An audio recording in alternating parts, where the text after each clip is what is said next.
Let's go to the next game. Cleveland and Oakland on the docket. We've got Aaron Civale going for Cleveland, Frankie Montas for Oakland, and the A's are $1.45 favorite back at the Oakland Alameda County Coliseum, or whatever in the heck they're calling it now. Who knows what? I know they call it Rickey Henderson Field, so that's stayed the same the last few years. Look at this total, guys. 6.5 for, I was going to say an American League game, because we used to say that, because the American League had the DH and the National League didn't, but now everyone, of course, has the DH. Still a very low total at 6.5. Let's take a look at this game, and I'll kick it off. I do like the A's in this spot. Montas, Frankie's been very solid. 25 strikeouts so far on the year, only 4 walks. I like to use the term, and I used it yesterday. I like getting a guy who's a hard luck loser coming off his last start, where he pitches well enough to win, but the bats didn't back him, or there's, an error or something like that. And that's what happened to Montas last time out against Texas. He went 7 strong innings against the Rangers, only gave up 2 runs, gave up 3 hits, had 8 strikeouts in that game, only walked 1. He was very, very sharp. And for the most part, Montas has been rock solid all year. He hasn't given up more than 2 earned runs in a start yet to date. On the other side, with Cleveland, their pitcher, his ERA is 9.58. Forget about it. He was disastrous last outing, giving up 6 earned, 7 hits in only 3 innings. Let's remember, Cleveland's lost 8 in a row. It's kind of scary for me. I know I don't like to go against a team, okay, because they got to win sometime, but this team is bad. They're on this 10-game road trip right now. And think about this, guys. We talk about the A's, and, people aren't crazy about the A's. They took the Giants 2 out of 3, and 2 of those games were shutouts. 2 shutout victories by the Oakland Athletics in this game in San Francisco. So this team is always undervalued because they trade away their best players, but they have one of the best farm systems in baseball. And they're always seem to be there in the hunt year in and year out, no matter the lack of star power that they have. But I do like the A's in this spot here. Jeff? Yeah, I'm glad you came to me first. I'm going to tell you what, man, you made a very compelling case. I may add this one. I hear you. This Guardians team's lost 7 in a row, and Mark and TC, it seems like they're coming back to earth and have come back to earth completely. I remember when we started this show, they were on fire. They're hitting like crazy. They're winning a ton of games. You look at all of a sudden, they're back towards, the mid-tier of baseball and runs scored. And look, I think you're right on Oakland, man. I watched them a couple of games against, Baltimore, teams like that. I was impressed with some of the bullpen, man. They don't have a ton of big names. They got a lot of journeyman kind of guys, but they've done a nice job overall. I like Montas. This is a major advantage in the matchup here.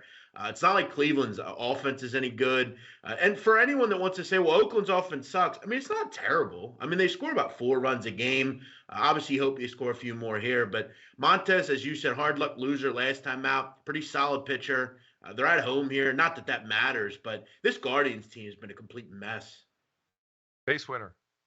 Well, I think it's priced exactly where it needs to be. I've got it at minus 137, and you've got to think, well, if Oakland's favored, like why? And the reason is, and you made some really good points about Montas, and he's been very, very good. 82 percentile stuff plus. I have him 19th out of 150 pitchers, and in that 3M chart that charts pitchers back from June, I guess it's 29th now. He is 18th in baseball out of 211 guys, where if you look at Civale, he's at 164 out of 211. So I think that's why they're favored. Having said that, I can't back this Oakland offense. It's the worst in baseball. And you just got to... No, it isn't. No, it's not. It's terrible. Like, okay, well, so who's good on this offense? Like, it doesn't matter. Their numbers are not. They're not even bottom 10. So like all these guys are projected like lower than average.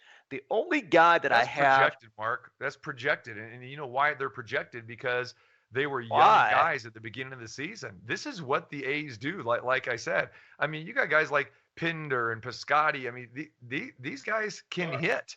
Patrick, you got to look at what they've done lately, not the projections. Mark, Patrick Mahomes was projected to not be a good NFL player, but he ended up being a pretty damn good one. A lot of these guys are projected to do a lot of things. And look, Mark, the numbers are true. They're just not They're just not that bad. Like, Yeah, well, I disagree with you guys. I'm not gonna put money on Sheldon News, Piscotti, McKinney, Christian Pache, and he's been around. These guys have been around for a while. I can see where you're going with, well, they're young and they're not going to rate high because they're young, but like these guys have been in the game for a while. Tony Kemp, this guy's, I don't know why he's still in the game, but he's been in the game for a long time. So I don't know. Maybe it's just he's not an everyday player. Tony Kemp will play twice a week. I have him in the lineup today, so you know he's in that default lineup. He's there defensively as well. Also, keep in mind Sheldon News is hitting 304. Right. I was just and you have a long-term projection on the guy of like 20% worse than average. So I mean, hey, look, the projections aren't right all the time, but I think they give you a good guide as to which teams are probably gonna end up either at the top or the bottom. So I don't like this Oakland offense, and I'm not going to play. I'm not saying that I like Montas. I'm not saying that it's a bad play. I'm just saying that I think the line maker made the correct price on this one, and that's pretty much the main reason. This continued negative assault on Oakland. I mean, it's amazing with this guy TC. I mean, he hates Paul Blackburn. Paul Blackburn just keeps pitching well. He hates Oakland's lineup. They just keep doing the thing. But you know what? I'm probably the same way with Seattle. So it is what it is. One thing to kind of back up this TC and Mark. This line is going continued up. It's rare we see Oakland laying this kind of price. It seems like this kind of makes a ton of sense. And it seems like everyone's in belief that that's true. This Cleveland team's going the wrong way. You guys say that Oakland's hit well, but their 87 weighted runs created plus is like 22nd in baseball. So like, okay, well they're not worst, but they're certainly not. Yeah, but Mark, you said they're the worst offense in baseball. I think they are. Yeah, I do. And no, I mean, you look at the rankings.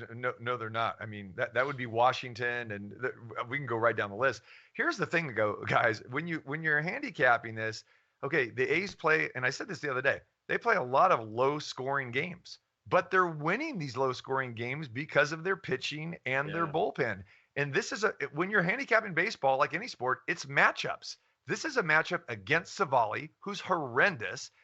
The Guardians are on the road, 10-game road trip. They've dumped 8 in a row. This is a great matchup for Montas and Oakland. It's a matchup. That's all there is to it. If they're playing somebody else, would you consider if they're playing Toronto or somebody else, I'm going to be on Toronto. You know, when they play the Astros, most of the time, if the pitching matchup is going in the Astros' favor, I'm going to go with the Astros. But the A's against Cleveland in this situation, Civale, Montas, we're going with the matchup with the A's. Okay, so let me just ask you this as far as the bullpen comparison. Would you say that Oakland's bullpen is better than Cleveland's bullpen?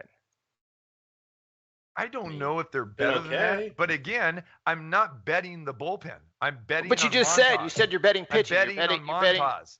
I'm betting Montas to get into at least the 7th. Okay, so let me just be another pain in the let me be a pain in the ass. 6 or 9 outs if the game is close. Well, why wouldn't you just bet it on the first 5 then? Because I think that might be a better way to play. Yeah, but Mark, again, when you're looking at the team numbers, team pitching staff numbers, Cleveland's numbers are particularly worse than Oakland's. Like he's right. I mean, not that you have to admit, Mark. I mean, it's not like Cleveland has some amazing bullpen. I mean, I don't think just the ranking, kind of the way I rank it with the 3 metrics is Cleveland's 8 and Oakland's 22nd. So I don't know. I mean, I don't see this Oakland bullpen being and the way guys are playing currently and that sort of thing. And the A's had a rough start early on, but they're getting outstanding pitching. These guys are getting some timely hitting right now. And again, they're at home, they're rested, and Cleveland's on the road. Cleveland's been struggling. They're struggling right now. So again, who knows? I mean, Cleveland may win this game. They're going to snap this streak eventually. I mean, just like the White Sox did. But what happened? The White Sox went back and lost again yesterday. So again, the best case scenario, we look at Oakland. I think it's a good matchup. It's a good price. I don't care who's betting it. If it goes up, it goes down. It's not going to sway me. So yeah, lock me in. It's a good pitching match. You're right. You're right about this. Starting pitching matchup really favors the A's. He's good. Montas is a good pitcher. Yeah. All right.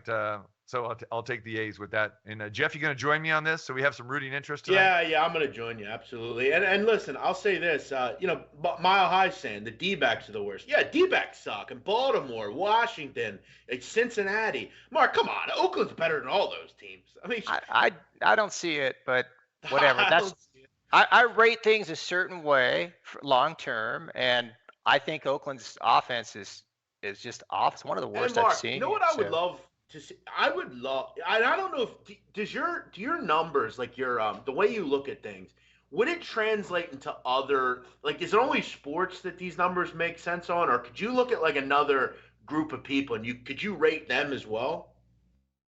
You're asking me if I could analytically rate people or All right, rate so other like sports. no, so like all the time I get crap on like YouTube channels and stuff because on my podcast about the mafia, I kind of rate them as terms of like sports athletes and like which one is the most effective at what they do.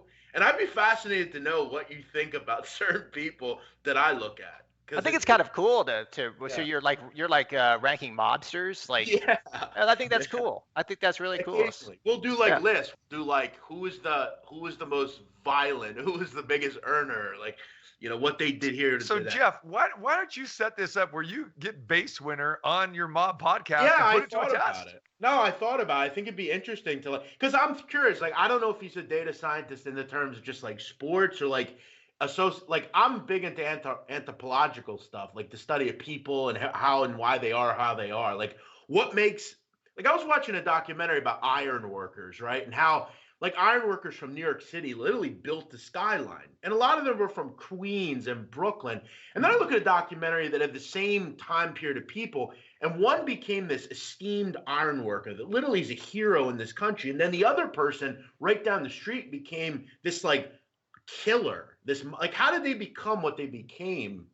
Like, it's fascinating to think about. And that's kind of what I wanted to hear with Mark. Like, does that bode into like analytical things, But, Well, I can about a week so we can load up all of his data into I the think system. there would be a and lot give of him I about think there would be a week's notice, lot and of there data you for go. mob guys, because you'd have to somehow try to figure out how many people the person killed, like yeah. like, and how do you score like like the violence of a crime? Is it based on like blood spatter? Is it based on it's how would you do that?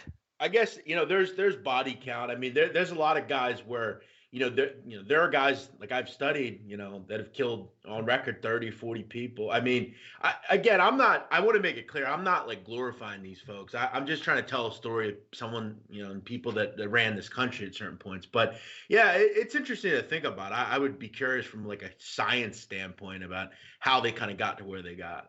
Jeff, do you Well, realize let's what do you're it on the off asking here? season.